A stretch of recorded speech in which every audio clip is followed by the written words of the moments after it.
Bab 4. Kajian pengungkapan nilai.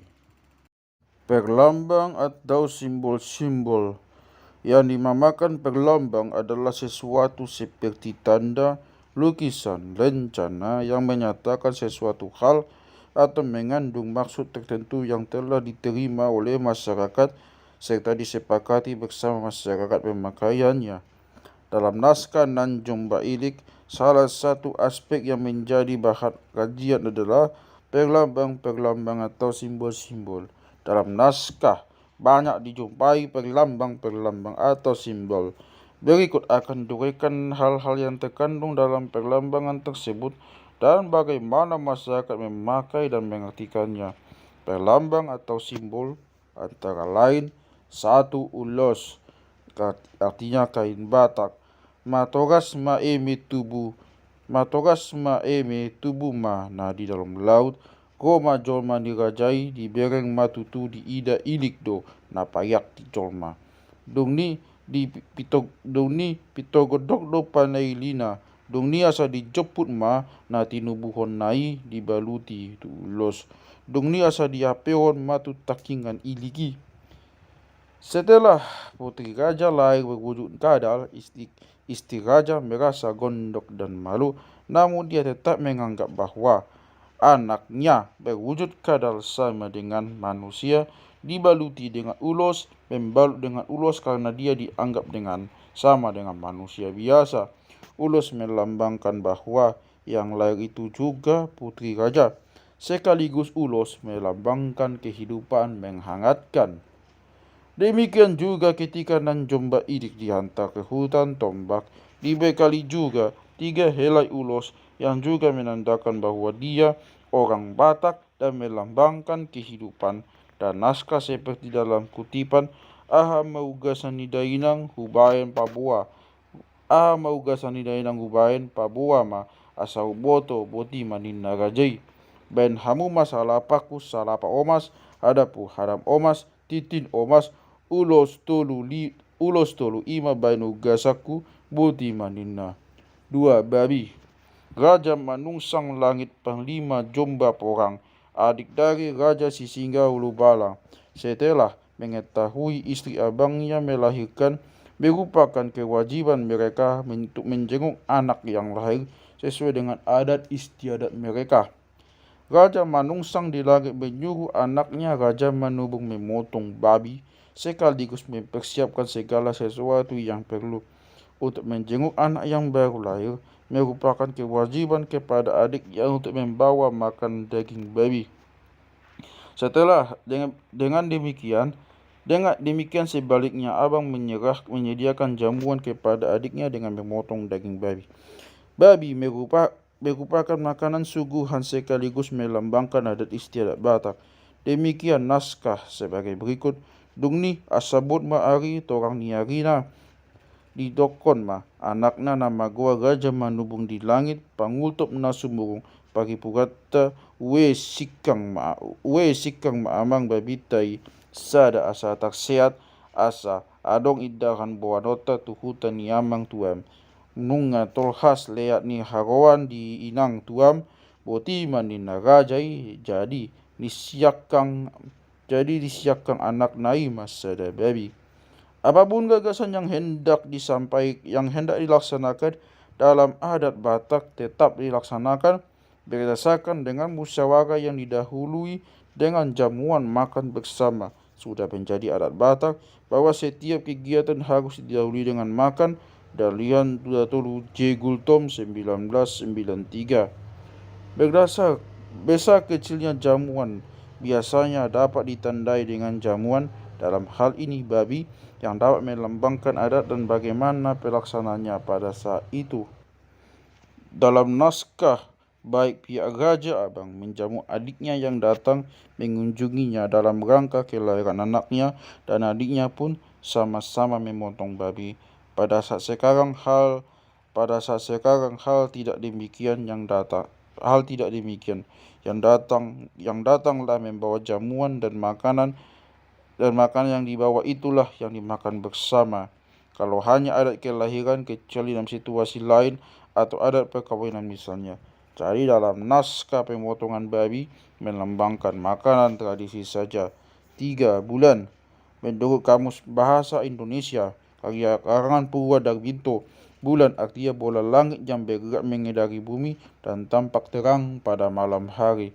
Dalam naskah terdapat kata-kata merbulan seperti Ahmadiyau Nidok Nasida di Ahmadiyau Nidok Nasida di Banidokon Nasida ho tutugon angko hata ni dahahang sian gijang malo sian angko hata ni dahang sian gijang molo na olo do ho magbulan do ibana unang dibunuh ho unang dibunuh ho badahe mahotu gijang. Arti dan makna yang terkandung dalam kata bulan dalam naskah adalah perjanjian antara Nanjomba Ilik dan putra raja adiknya sendiri saudara ayah. Apabila dia tidak membunuh Nanjomba Ilik maka dia boleh naik ke gubuk. Bulan diartikan janji, bulan juga diartikan sebagai saksi. Sampai sekarang hal ini masih kita jumpai. Bulan masih sering dinyanyi diumpamakan orang sebagai saksi, misalnya dalam syair-syair, pantun dan tulisan-tulisan sastra. Bulan masih dipakai sebagai lambang yang dapat menerangi dan mengetahui sekaligus menjadi saksi hidup. Apabila bulan janji itu dilanggar akan mendapat akibat seperti dalam naskah apabila anak raja manusang di langit menyatakan dia Nanjomba Ilik adalah Ilik menjadi jolma, maka semua saudaranya akan musnah ripas. Dalam naskah terdapat Olo Boruni Raja namai Olo Boruni Raja nami dia masih bulanota do tihasmu naso jadi dohonon. Olo anak nina boru molo utung di doko sogot au Ilik menjadi jolma saya ripas do sadok nasa todongmu. Sebagai janjang disebut oleh Raja Mandobung di langit terhadap Nanjomba Ilik bahwa dia tidak bisa menyebutnya anak Nina Jupa diraba. Apabila dia melanggarnya, semua saudara laki-lakinya akan musnah ripas. Alai hope molotung didoko anak Nina Jupa diraba apena sebuaton basi noduk molotung didokoi ubas dosa luhut hula-hulam. Ombun. Selama Nanjomba Ilik berada di hutan, dia dapat berkomunikasi lewat ombun. Ombun selain penghubung dengan kedua orang tua, juga merupakan sahabat sekaligus menjadi adiknya yang dapat disuruhnya kemana-mana untuk melaksanakan pekerjaan membantunya sehari-hari. Ombun yang artinya awan dalam naskah dilambangkan sebagai sarana penyambung komunikasi seperti dalam naskah doni asa makuling ma ombun disukun mahahanai pasebu manaik tu gijangon ima basino dukmu daba hahang putih maninna olo anggi dang adong ngau olo tusi atik anak nina pogos-pogos doi bana. Dengan berkomunikasi dengan ombun, Nanjomba Ilik dapat memenuhi keinginan dan tujuan baik penghuni hutan maupun kepada kedua orang tuanya. Ombun dalam naskah ini sebagai lambang sarana komunikasi manusia tempo dulu antara manusia dan manusia dengan penghuni alam. Cincin titin. Cincin dikenakan orang sebagai perhiasan dalam naskah sebagai layaknya manusia khususnya gadis putri. Terdapat juga ketika raja hendak mengantar anaknya ke hutan, dibekali sebuah cincin emas sebagai pertanda putrinya.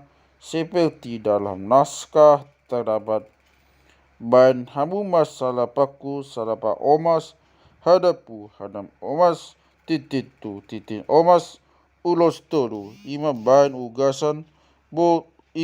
ugasaku boti maninna.